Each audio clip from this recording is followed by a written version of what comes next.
Great, thanks, Adam. So as Adam said, you're here. So in terms of getting started, that was probably the most important thing. And we encourage you to sign up through the Midrick portal. That's a great way to get started and just get some basic information about yourself. Obviously, you can reach out to any of the PIs or any of the folks involved in the organizations that are all part of Midrick, but this is an easy way to kind of get formally kind of on the radar. Tell us about yourself. And some of the things to think about, you ultimately, once you get going, you're going to need a champion for the project. That may be you, that may be somebody else. And you're going to have to interact with some of the key folks at your organization, such as your privacy folks, IRB, departmental leadership, IT. And we'll help you navigate all this, so you don't need to worry about a lot of pre-work. But this is just to get on the radar screen, the kind of folks that you'll need to engage and will be engaging with as we kind of help you through the process. Certainly there are the regulatory factors. So we'll have a Midrick liaison again to help you through that. So you don't have to have all of the I's and dotted and T's crossed in your mind before you start. We'll help you with that. As Adam said, we have standard data transfer agreements. As we know, kind of working through the legal channels and the like is always a process. The good news is we've got standard templates that we're using in a number of institutions that helps to give confidence to lawyers. But we're also experienced working with your legal team and your folks with all their questions, and there's inevitably questions. So we'll help you through that process. Likewise, things like IRB or your privacy team or your IT team, all of those details are stuff that we've got a really experienced team to help you kind of work through. And then we also can help you on the technical setup, and sometimes that happens in tandem. So it's certainly all the I's have to be dotted, but we'll work with you as we can to most efficiently get you through the process. In terms of the type of data, there is a core data set that starts with the imaging.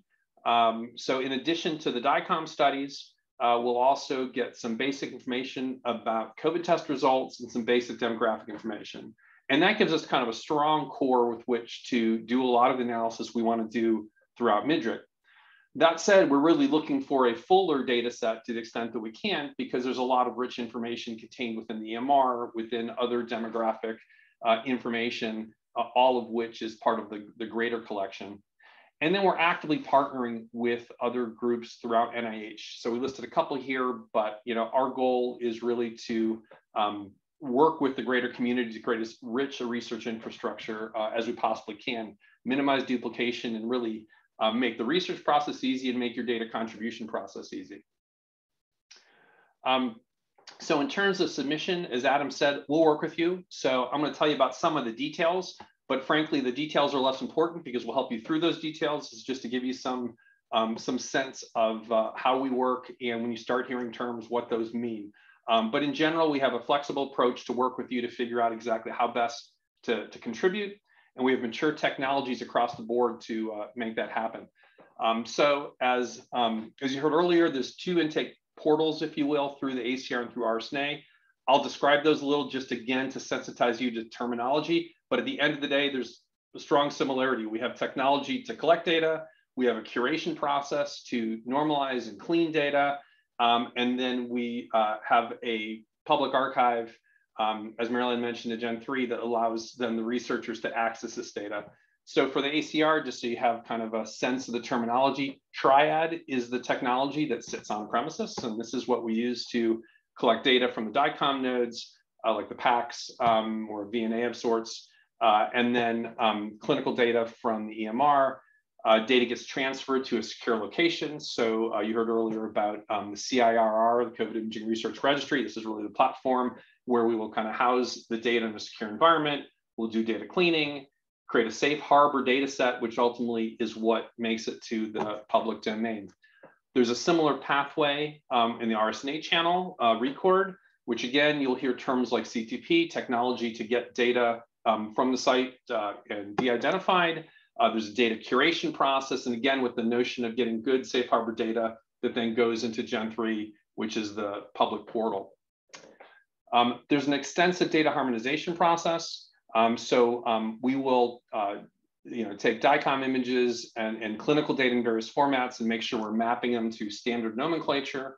We're very attuned to making sure we have high quality data that's available for research. So that process is very robust.